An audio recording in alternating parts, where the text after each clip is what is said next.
ये बहुत इंटरेस्टिंग है सर, और इस पर मुझे लगता है कि हमें अपने मेहमानों से बात भी करनी चाहिए कि मिशेल ओबामा की दावेदारी क्या वाकई मजबूत नजर आ रही है? क्या कमला हैरिस वर्सेस मिशेल ओबामा का मुकाबला है भी या नहीं? इस पर हम बात करेंगे, लेकिन उससे पहले ओबामा ने जो कहा है उस पर जरा ध्यान दीजिए।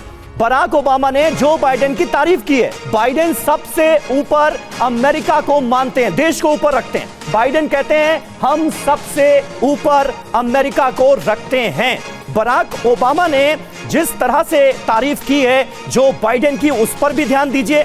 लेकिन कमला हैरिस की दावेदारी को लेकर अभी तक बराक ओबामा ने अपने पत्ते नहीं खोले हैं, यह भी हमें ध्यान रखना होगा। बराक ओबामा कहते हैं जो बाइडेन के लिए कि वो अपने जीवन में इन शब्दों पर खरे उतरे, यानी देश को पहले रखने के मामले पर। ओबामा ने कहा धन्यवाद जो बाइडेन, यानी जो बाइडेन के इस कदम की वो तारीफ करते नजर आ रहे हैं। तो ओबामा ने बाइडेन की तारीफ क्यों की, ये जरा आप समझिए। बड़ी बात, ओबामा ने अब तक कमला हैरिस की उम्मीदवारी का समर्थन नहीं किया है। यह अपने आप में बहुत महत्वपूर्ण है। सवाल, क्या देश हित के नाम पर कमला हैरिस का समर्थन नहीं करेंगे बराक ओबामा? यह भी अपने आप में अहम सवाल। क्या मिशेल ओबामा को उम्मीदवार बनाना चाहते हैं बराक ओबामा? यह बहुत महत्वपूर्ण सवाल है जिस पर सबकी नजर है। क्या ट्रंप से पहले ही कमला हैरिस से पिछड़ गए ओबामा? यह भी सवाल यहां पर बनता है। तो देखिए, जो डेवलपमेंट्स हो रहे हैं वो अपने आप में बहुत महत्वपूर्ण है।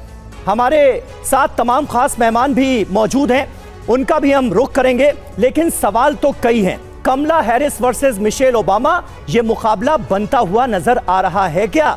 और ओबामा ने जो बाइडेन की जिस अंदाज में तारीफ की है, प्रोफेसर सतीश, किस तरह से आप देखते हैं? अभी तक कमला हैरिस को लेकर अपने पत्ते क्यों नहीं खोल रहे हैं बराक ओबामा? यह सवाल है। क्या अभी भी कोशिश होगी कि कमला हैरिस के जवाब में डेमोक्रेट जो हैं वो मिशेल ओबामा को आगे करें, और बराक ओबामा का जो रुख है मौजूदा वो यही बता रहा है कि वो चाहते यही है? बिल्कुल समीर, हमको लगता है कि जिस तरीके से आंकड़े दुनिया के सामने आए हैं, सर्वे अमेरिका के भीतर किए गए हैं, और कमला हैरिस के पक्ष में जो बातें दिखाई दे रही हैं, कई मजबूत पक्ष हैं। डेमोक्रेटिक पार्टी का कोई भी सदस्य हो, ये इत्तेफाक है कि दोनों महिलाएं हैं डेमोक्रेटिक पार्टी से। अगर जो 14 तारीख को जो फैसला होगा तो उसमें महिला ही निकल कर आएगी, चाहे वो कमला हैरिस हो या मिशेल ओबामा हो।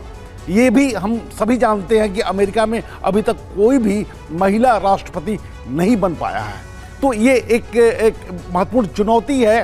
दोनों का अगर एज फैक्टर देखा जाए तो वो उनके पक्ष में दिखाई देता है। कमला हैरिस ज़्यादा कम उम्र की हैं, तो ऐसी परिस्थितियों में जो मायने निकाले जा रहे हैं वो कमला हैरिस के पक्ष में ज़्यादा दिखाई देता है। यह भी हम जानते हैं कि किस तरह से राजनीतिक पार्टियां अमेरिका में काम करती है। वो टॉप बॉटम अप अप्रोच है, बॉटम अप अप्रोच नहीं है, क्योंकि ऊपर से नीचे की ओर आता है। जब कैंडिडेचर का शिनाख्त होती है उसके बाद उनकी पॉपुलैरिटी में इजाफा होता है। जैसे हम भारत या अन्य पार्लियामेंट्री डेमोक्रेसी में जो पॉलिटिकल पार्टीज काम करता है उस तरीके से नहीं होता। तो ऐसी परिस्थिति में जो नाम गिराए गए हैं और उस पर वर्तमान राष्ट्रपति ने मोहर लगा दी है, तो हमको लगता है कि ओबामा आने वाले समय में चुप्पी साधेंगे और उसी पर मोहर बात बिल्कुल बनेगी। इस पूरे मामले में ओबामा का जो मूव रहा है उस पर भी पूरी दुनिया की नजर रही है। जिस तरीके के उनके बयान आए हैं उसने भी कहीं ना कहीं इसको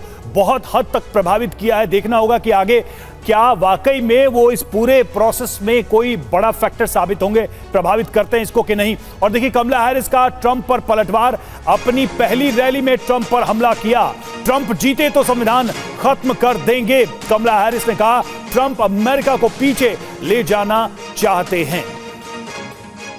I took on perpetrators of all kinds. Predators who abused women, fraudsters who ripped off consumers, cheaters who broke the rules for their own gain. So hear me when I say, I know Donald Trump's type.